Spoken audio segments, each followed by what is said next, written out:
Hi friends, అందరికీ మీరు చూస్తున్నారు Vktruckvlogs. మన ఛానల్ ఎవరైనా కొత్తగా చూస్తున్న వాళ్ళంటే సబ్స్క్రైబ్ చేసుకోండి. మన వీడియోకి ఒక లైక్ అయితే చేయండి. ఇక లేట్ చేయకుండా వీడియోలోకి అయితే వెళ్ళిపోదాము. ఈరోజు మన వీడియోలో టాపిక్ ఏంటి అంటే, మన ట్రియో వెహికల్ ఏదైతే ఉందో ఇది 100 కిలోమీటర్లు మాత్రమే మైలేజ్ వస్తూ ఉంటుంది. ఇప్పుడు కొన్ని ఏరియాలో వచ్చేసరికి 20 రూపీస్ వరకే సర్వీస్ ఛార్జింగ్ చేస్తుంటారు. ఇప్పుడు నేనుండే ఏరియాలో వచ్చేసరికి సర్వీస్ వచ్చేసరికి 10 రూపీస్ మాత్రమే అనమాట. ఇప్పుడు మనకు వచ్చే 100 కిలోమీటర్లలోనే సర్వీస్కి ఇట్లా తిరిగితే ఒక 3 నుంచి 400 లోపు మాత్రమే సంపాదించగలుగుతాం. ఇక కొంతమంది నన్ను అడుగుతూ ఉంటారు, ఇప్పుడు మామూలుగా సాధారణంగా మనం ఆటో చూసుకున్నట్టే ఒక 200 నుంచి 300 కిలోమీటర్ల వరకు తిరుగుతూ ఉంటాం. కానీ ఇప్పుడు మన ట్రేవ్ వెహికల్ వచ్చేసరికి జస్ట్ 100 కిలోమీటర్లు మాత్రమే కాబట్టి వచ్చేది. ఈ 100 కిలోమీటర్లను మనం ఎక్కువగా ఎలా సంపాదించాలి అనే దాని గురించి ఈ వీడియోలో అయితే మనం మాట్లాడుకున్నాము. ఇక నేను ఇప్పుడు మామూలుగా కొన్ని ఏరియాలో చూసుకున్నట్టయితే, ఇప్పుడు ఓలా క్యాబ్స్ లాగా ఇప్పుడు ర్యాపిడో అని, ఓలా ఆటోస్ అని, ఉబర్ ఆటోలు అని ఇట్లాంటి కొన్ని వెబ్సైట్స్ అయితే ఉన్నాయన్నమాట. ఇట్లాంటి వెబ్సైట్స్ ఉన్నాయి. నేను ఫస్ట్ వెహికల్ తీసుకున్నప్పుడు ఇట్లానే సర్వీస్ తిరుగుతూ ఉంటే నాకు ఒక 300 నుంచి 400 వరకు అయితే వచ్చాయన్నమాట. ఇక ఇట్లా కాదు, మనం ఇట్లా అయితే ఈ ఆటో కిస్తులు ఇవన్నీ కట్టడం అయితే కాదు, ఇట్లా ఏదైనా ఓలా ఆటో లాగా అట్లాంటిది ఏదైనా వెబ్సైట్ ఉంటుందేమో అని చూశాను. అట్లా చెక్ చేసినప్పుడు నేనున్న ఏరియాలో అయితే వాళ్ళ సర్వీస్ లేదనమాట. ఇంకా అప్పుడు నేను ఆలోచించాను, ఇప్పుడు మామూలుగా మనం ఓలాలో ఒకవేళ ఇన్ కేసు ఉండి తీసుకున్నాం అనుకోండి, వాడు చెప్పిన రేట్లకే మనం ఆటోని అయితే తోలాలి. వాడికి మంత్లీ కమిషన్, ఇప్పుడు మనకి చెప్పే కిరాయిలో వాళ్ళకి కమిషన్ అలా వెళ్తూ ఉంటుంది. అట్లా కాకుండా ఒకళ్ళ కింద పని చేయకుండా మనమే ఏ విధంగా మనీ ఎర్న్ చేసుకోవాలని దాని గురించి అయితే నేను ఆలోచించినప్పుడు నాకు ఒక ఐడియా అయితే వచ్చింది. దాన్ని ఇప్పుడు మీతో పంచుకోబోతున్నాను. ఇక్కడ మీకు రైట్ సైడ్లో చూపిస్తున్నట్లు ఇట్లా అయితే నేను ఒక స్టిక్కర్ అనమాట, ఇది స్టిక్కర్తో పాంప్లెట్, ఇది గోడలకి ఇంకా బయట కరెంటు స్తంభాలకి అట్లా అయితే అంటించుకోవచ్చు. ఇప్పుడు దాన్ని అయితే నేను చేయించాను అనమాట. ఇది ఇక్కడ మీరు మ్యాటర్ అయితే చదవండి క్లియర్గా. ఇప్పుడు నేను ఒక ఆటో సర్వీస్కి ఒక నేమ్ అయితే ఇచ్చాను, హోసన్న ఆటో సర్వీస్ అని. ఇక లోకల్ సర్వీస్ అంటే ఇప్పుడు మనం మామూలుగా రోడ్డు మీద తిరిగేటప్పుడు ఏంటంటే, ఎవరైనా వెహికల్ ఆపినప్పుడు మామూలుగా మనం 10 రూపీస్ అయితే ఛార్జ్ చేస్తాము. ఇంకా కొన్ని ఏరియాలో ఇప్పుడు పక్కనే ఒంగోలు ఉంది, అట్లా అయితే 20 రూపీస్ అయితే ఛార్జ్ చేస్తూ ఉంటారు. ఇప్పుడు అట్లా కాకుండా మన రోడ్ల ఎమ్మడి తిరుగుతా ఏదైనా ఒక స్టాండింగ్లో పెట్టుకొని వచ్చే వాళ్ళని పోయే వాళ్ళని ఎక్కడికి వెళ్ళాలండి, ఆటో కావాలని అడుగుతా, ఇట్లా కాకుండా మనమే ఒకళ్ళని రిక్వెస్ట్ చేయకుండా మనల్నే కస్టమర్స్ ఏ విధంగా రిక్వెస్ట్ చేసే విధంగా అయితే నేను దీన్ని అయితే మార్చుకున్నాను. ఇప్పుడు ఈ పాంప్లెట్స్ అని నేను మా ఊరు మొత్తం ఒక 1000 పాంప్లెట్స్ అయితే అందించాను అనమాట. ఈ పాంప్లెట్కి నాకు వచ్చిన ఖర్చు వచ్చేసరికి 6 రూపీస్ అయితే పడుతుంది ఒకదానికి. నేను ఒక 1000 పాంప్లెట్లు అయితే కొట్టించాను. ఎందుకంటే తక్కువ అయితే కొట్టాలన్నమాట. ఇంకా మినిమం 1000 అయితే మనం ప్రింట్ చేయించుకోవాలి. ఇవి నేను పక్కనే మా ఒంగోలులోనే చేయించాను. ఇది వచ్చేసరికి మామూలుగా పేపర్ పాంప్లెట్ కాదు, పీవీసీ పాంప్లెట్ అనమాట. ఇవన్నీ అందించినప్పుడు ఏం చేస్తానంటే, దీంట్లో మినిమం 50 రూపీస్ అని మెన్షన్ చేశాను. ఇప్పుడు మనకి ఎవరైనా ఇళ్ళ దగ్గర ఉంటారు, వాళ్ళకి ఏదైనా ఆటో కావాలి అన్నప్పుడు ఏం చేస్తారంటే, మనకు నెంబర్ దాని మీద ఇచ్చాం కాబట్టి మనకి కాల్ చేస్తారు. దాని మీద కింద మినిమం 50 రూపీస్ అని మెన్షన్ చేశాం కదా, అదైతే వాళ్ళు చూస్తారనమాట. వాళ్ళు ఎవరైనా కాల్ చేసినప్పుడు ఇప్పుడు మా ఏరియా వచ్చేసరికి ఎటు చూసుకున్నా 1 నుంచి 2 కిలోమీటర్ల లోపే ఉంటుంది మా ఏరియా అద్దంకి. ఇంకా ఈ సరౌండింగ్లో ఎక్కడికి వెళ్ళినా ఇప్పుడు వాళ్ళకి ఏదైనా అవసరమైనప్పుడు మనం ఇంటికి వెళ్ళి వాళ్ళని బస్ స్టాప్కి తీసుకురావడం, బస్ స్టాప్లో కొంతమంది దిగుతారు, ఇంటికి వెళ్ళాలి, వాళ్ళని తీసుకెళ్ళడం, అట్లా పెట్టుకున్నప్పుడు ఏంటంటే వాళ్ళు మనకి కాల్ చేస్తారు. మనం ఏంటంటే రోడ్డు ఎమ్మటి తిరిగి సర్వీస్ చేసుకుంటా వచ్చేవాళ్ళని పోయేవాళ్ళని ఎక్కడికి వెళ్ళాలండి, మీకు ఆటో కావాలా అని ఈ విధంగా అడిగే పని లేకుండా వాళ్ళే మనల్ని కాల్ చేస్తారు. కొంచెం రండి, మాకు బస్సు టైం అవుతుందనో, ఇంకో ఏదైనా పని ఉందనో, గుడికి వెళ్ళాలనో, ఇలా వాళ్ళే మనల్ని రిక్వెస్ట్ చేస్తూ ఉంటారు, కొంచెం త్వరగా రండి అని. ఆ విధంగా అయితే నేను ఈ పాంప్లెట్ని అయితే రూపొందించాను అనమాట. ఈ విధంగా నేను డైలీ వచ్చేసరికి ఇప్పుడు నేను మామూలుగా స్టాండ్కి వెళ్ళే పని లేదు, రోడ్డు మీద పోయి కూర్చునే పని లేకుండానే జస్ట్ ఇంట్లో కూర్చున్నా కూడా మినిమం ఎట్లా లేదన్నా కానీ ఒక 1500 నుంచి 2000, అంటే మా ఏరియాని బట్టి ఇది కొంతమందికి తక్కువ అమౌంట్ అనిపించవచ్చు. ఎందుకంటే సిటీలో తోలే వాళ్ళకి ఒక రోజు 3000, 4000 కూడా అయితే ఆటో వాళ్ళు సంపాదిస్తూ ఉంటారు. కాకపోతే ఇది తక్కువ అనిపించవచ్చు కొంతమందికి. కానీ ఇంట్లో కూర్చొని ఇంత మనీ ఎర్న్ చేయడం అనేది మామూలు విషయం కాదు. ఎందుకు అంటే, ఇట్లా రోడ్ల మీద కూర్చొని సర్వీస్ చేసుకుంటా వచ్చేవాళ్ళని పోయేవాళ్ళని ఎక్కడికంటే, అంటే కొంతమందికి దానికి అలవాటు పడిపోయి ఉంటారు, కొంతమందికి సిగ్గుగా ఉంటుంది.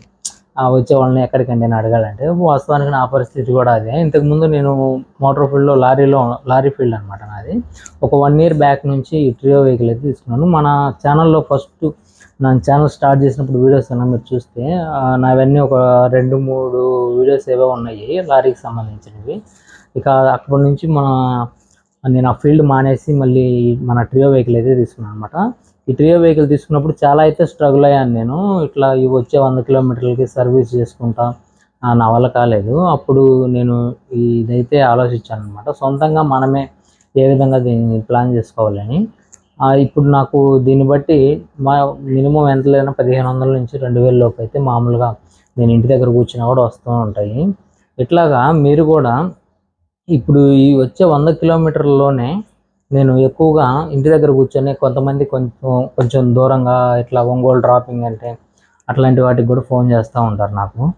అట్లాంటి వాటికి వెళ్ళి వస్తూ ఉంటాను. మళ్ళీ ఇంకా మనకి డీజిల్ వెహికల్ ఇంకోటి ఉంది కాబట్టి ఆ వెహికల్ని అయితే మధ్యలో ఇది ఛార్జింగ్ పెట్టినప్పుడు ఆ వెహికల్ని అయితే వాడుకుంటూ ఉంటాను నేను. మిగతా టైంలో ఖాళీగా ఉన్నప్పుడు ఇంటి దగ్గర ఏదైనా కొంచెం ఈరోజు డల్గా ఉంది అట్లాంటున్నప్పుడు వెళ్ళి స్టాండ్లో కూర్చుంటాను. నార్మల్గా ఏదైనా బాడీ గ్లాస్ వెళ్తున్నాను, లేదా అక్కడి నుంచి కాల్స్ వస్తూ ఉంటే సెంటర్లోనే ఉంటాం కాబట్టి అందుబాటులో ఎవరైనా కాల్ చేసినప్పుడు కస్టమర్ వాళ్ళ ఇంటికి అయితే వెళ్ళి వాళ్ళని తీసుకొస్తూ ఉంటాను అనమాట. ఇకపోతే ఇది ఓన్లీ ఇళ్లలో మాత్రమే కాకుండా ఇప్పుడు మనకి చిల్లర కొట్లు ఉంటాయి, ఈ సరుకులు అవి వేసేవి. ఇప్పుడు టౌన్కి పల్లెటూరుల నుంచి వస్తూ ఉంటారు సరుకులు తీసుకెళ్ళడానికి. ఈ థమ్స్అప్ కేసులు అంటే ఇంకా కొన్ని హార్డ్వేర్ షాపులు ఉంటాయి మనకి. ఇప్పుడు ఇళ్లలో మనకి మెయిన్ డోర్స్, ఈ దర్వాజా కమ్ములు ఇట్లాంటివి ఈ హార్డ్వేర్కి సంబంధించినవి, అంటే మరీ హెవీ వెయిట్ కాకుండా, అంటే మన ట్రీ వెహికల్ అంత వెయిట్ని అయితే మోయలేదు కదా, లైట్ వెయిట్ చిన్న ఈ యూపీవీసీ విండోస్ అంటే ఈ అల్యూమినియం మెస్ డోర్లు అంటే అట్లాంటివి తయారు చేసే ఉంటాయి కదా, వాళ్ళ షాపుల్లో కూడా అంటించాను కొన్ని. అటు సైడ్ నుంచి కూడా నాకు అయితే బాడీలు బాగానే వస్తూ ఉంటాయి. అంటే మినిమము ఎవరైనా పర్సన్ తీసుకొచ్చినప్పుడు మాత్రమే 50 రూపీస్ ఛార్జ్ చేస్తాను కాబట్టి, కానీ ఇట్లాంటి హార్డ్వేర్ షాపులు ఇట్లాంటివి ఏదైనా లోకల్ ట్రిప్ అయితే 100 రూపీస్ వరకు తీసుకుంటాను. ఇట్లాగే ఎక్కువ ఇంకా దూరాన్ని బట్టి అయితే ఎక్కువగా తీసుకుంటాను. ఇప్పుడు ఒంగోలు డ్రాపింగ్ ఉంది, 800 వరకు తీసుకుంటాను. ఇట్లా కొంతమంది వెళ్ళి మళ్ళీ ఒక ½ hour ఉండి తీసుకొని రావాలంటారు, అప్పుడు 1200 వరకు తీసుకుంటాను. అట్లాగా నేను ఇప్పుడు ఈ పాంప్లెట్ కొట్టించిన దగ్గర నుంచి నా ఇన్కమ్ అనేది బాగా ఉంది. ఇది నాకు మాత్రమే కాకుండా మీకు కూడా ఉపయోగపడాలని మాత్రమే ఈ వీడియో చేస్తున్నాను. మీకు కనుక ఇప్పుడు ఐడియా నచ్చినట్టే మీరు నిజంగా ఉపయోగపెట్టుకోవచ్చు. ఇది ఈ పాంప్లెట్లు ఎక్కడ కొడతారు అంటే, ఎక్కడైనా ఇప్పుడు మన ఫ్లెక్స్ ప్రింటింగ్ కానీ ఇక్కడ ఈ పాంప్లెట్లు ప్రింట్ చేసేవి ఉంటాయి, వాళ్ళ దగ్గరే మాకు ఇట్లా పాంప్లెట్ కాకుండా స్టిక్కర్ టైప్లో కావాలి అంటే చేస్తారు. ఇప్పుడు నేను ఇది వచ్చేసి నార్మల్ పేపర్ కదనమాట, పీవీసీ పేపర్ అనమాట. ఇది వచ్చేసరికి ఒక 5 to 10 years వరకు అయితే ఉంటుందని చెప్పారు వాళ్ళు. ఎందుకంటే ఇది వర్షం పడినప్పుడు కానీ ఎండకు కానీ తడిచినా కానీ చినిగిపోవడం, కలర్ చేంజ్ అవ్వడం ఉండదు. దీంట్లో వచ్చేసరికి మల్టీ కలర్స్ లాంటివి అయితే రావు. ఇది ఎందుకంటే పీవీసీ ప్లాస్టిక్ పేపర్ ఇది మనం దీంట్లో ఏదైనా మల్టీ కలర్స్ రావాలంటే మనకైతే పేపర్లోనే సాధ్యమవుతుంది. దీంట్లో ఏంటంటే ఏదైనా ఒక సింగిల్ కలర్ మాత్రమే వస్తుంది. కాకపోతే నేను చేసిన చిన్న పొరపాటు ఏంటంటే ఇది బ్లూ కలర్లో వేయించడం. ఎందుకంటే చాలామంది బ్లూ కలర్లోనే వేయిస్తూ ఉంటారు. ఇక అవన్నీ చూసిన వాళ్ళకి ఇది త్వరగా కంట్లో అయితే పడదనమాట. అందుకని ఎవరైనా మీరు వేయించుకోవాలనుకుంటే రెడ్ కలర్ని అయితే ప్రిఫర్ చేయండి. ఎందుకంటే రెడ్ కలర్ అనేది అట్రాక్షన్గా ఉంటుంది. మనిషికి ఎవరికైనా కంట్లో పడగానే ఏంటి ఇది వెరైటీగా చూద్దాం అనిపిస్తూ ఉంటుంది అనమాట. అలాగైతే మీరు అయితే రెడ్ కలర్లో అయితే వేయించుకోండి. ఇక ఇది నాకు వచ్చేసరికి 6 రూపీస్ వరకు పడింది. నేను 1000 అయితే కొట్టించాను అనమాట. ఇట్లాంటి పాంప్లెట్లు మొత్తం నాకు ఒక 6000 రూపీస్ అయితే ఖర్చు అయింది. 6000 రూపీస్ ఖర్చు పెట్టి ఇంత చేయటం అంటే ఒక ఆటో డ్రైవర్ నార్మల్గా దీన్ని యాక్సెప్ట్ చేయడు. కానీ ఇలా కనుక చేసుకోగలిగితే ఓన్గా మనము ఇంకొక 10 మందికి అయితే మనం హెల్ప్ చేయొచ్చు. ఎందుకంటే ఇప్పుడు నా దగ్గర ఉన్నది ఒక 2 ఆటోలు ఉన్నా కానీ ఇప్పుడు నేను 2 ఆటోలు ఒక్కసారి తోలలేను కదా, ఏదైనా ఒక ఆటో తోలగలుగుతాను. ఇట్లాంటప్పుడు నాకు ఒకేసారి 2 లేదా 3 కాల్ చేసినప్పుడు నేను 3కి వెళ్ళలేను కాబట్టి, ఇక నాతోటి ఎవరైనా ఆటో తోలే వాళ్ళు ఉంటారు కదా, వాళ్ళకైతే కాల్ చేసి నువ్వు అక్కడికి వెళ్ళు ఫలానా చోటుకి అని చెప్తాను. వాళ్ళకి అయితే కొంచెం యూస్ఫుల్గా ఉంటుంది. వాళ్ళకైతే మనం హెల్ప్ చేసిన వాళ్ళం కూడా అవుతాము. ఇక దానివల్ల ఏంటంటే వాళ్ళు మనీ అర్న్ చేసుకుంటారు. సంథింగ్ మనకి ఏంటి అంటే మనం ఎక్కువగా బజార్లో కూర్చొని ఇబ్బంది పడే పని లేకుండా మనం ఇంటి దగ్గరే కూర్చొని కూడా ఇట్లాంటివి చేసుకోవచ్చు. ఎవరైనా కాల్ చేస్తే వాళ్ళు వచ్చి, ఇప్పుడు మా ఇల్లు ఏంటంటే బస్ స్టాండ్కి దగ్గరలో ఉంటుంది. నేను ఇంటి దగ్గర ఉన్నా కానీ ఎవరైనా కాల్ చేస్తే ఇంచుమించు మా ఊరు మొత్తం చూసి చెప్పాను కదా ఇందాకే, 1 కిలోమీటర్ నుంచి 2 కిలోమీటర్ సరౌండింగ్ లోపలే ఉంటుంది అనమాట మా ఊరు.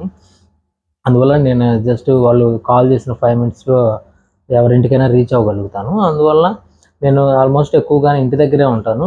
ఇంటి దగ్గరే ఉన్నప్పుడు ఎవరైనా కాల్ చేస్తే మాత్రమే వెళ్తూ ఉంటాను.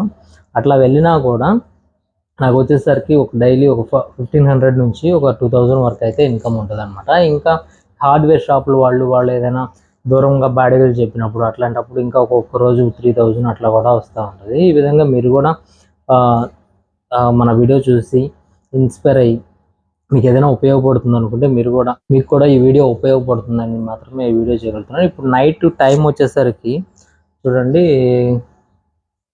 ఇంకా 1:15 అవుతుంది నైట్. ఎందుకంటే పగలంతా ఆటో తోలుకుంటూ ఉంటాం కదా మనము. అంటే వీడియో తీయడానికి నాకు కుదరట్లేదు అనమాట. అంటే ఇప్పుడు ఏదైనా వీడియో స్టార్ట్ చేయగానే ఎవరో ఒకరు ఫోన్ చేస్తూ ఉంటారు, మళ్ళీ వాళ్ళ కోసం వెళ్ళటం, వీడియో కట్ చేయడం ఇట్లాంటివి అయితే జరుగుతూ ఉంటాయి. అందుకోసమని ఇప్పుడు నేను ఎక్కువగా వీడియోస్ నైట్ తీస్తూ ఉంటాను. అందుకే మన వీడియో చూసినప్పుడు అంత క్లారిటీగా అయితే ఉండదు, కొంచెం లైటింగ్ అవి డల్గా అయితే అనిపిస్తూ ఉంటాయి. నేను ఇంత నైటు మళ్ళీ ఇప్పుడు మీతో టైం స్పెండ్ చేయడానికి కారణం ఏంటంటే, ఏదైనా నాకు తెలిసిన ఇన్ఫర్మేషన్ని 10 మందికి ఉపయోగపెట్టాలనే ఒకే ఒక కారణం. ఈ వీడియో గురించి మీ అభిప్రాయాన్ని కామెంట్ రూపంలో ఖచ్చితంగా తెలియచేయండి. వీడియో కనుక నచ్చితే మీరు ఒక లైక్ అయితే చేయండి. మీరు లైక్ చేయండి ప్రతి వీడియోలో నేను ఎందుకు అడుగుతున్నాను అంటే, ఈ వీడియో అనేది ఎక్కువ మందికి రీచ్ అవ్వాలి అనే దానికోసం. ఇప్పుడు మన యూట్యూబ్ ఛానల్ చూసుకుంటే ఇంకా మానిటైజేషన్ అయితే అవ్వలేదు. అందువల్ల నాకేంటంటే ఇప్పుడు యూట్యూబ్ నుంచి మనీ కూడా ఏం రాదు. కానీ ఈ టైంలో ఎందుకు నేను ఇంత టైం స్పెండ్ చేయాల్సి వస్తుంది అంటే, మీతోటి నాకు తెలిసిన ఇన్ఫర్మేషను, నాకు తెలిసినవి ఏవైనా సరే 10 మందికి ఉపయోగపడాలని ఒక మంచి ఉద్దేశంతో. మన వీడియో నచ్చితే ఖచ్చితంగా లైక్ చేసి మీ ఫ్రెండ్స్కి వాళ్ళకి షేర్ చేయండి. మనం నెక్స్ట్ ఇంకొక వీడియోలో అయితే మరలా కలుద్దాం.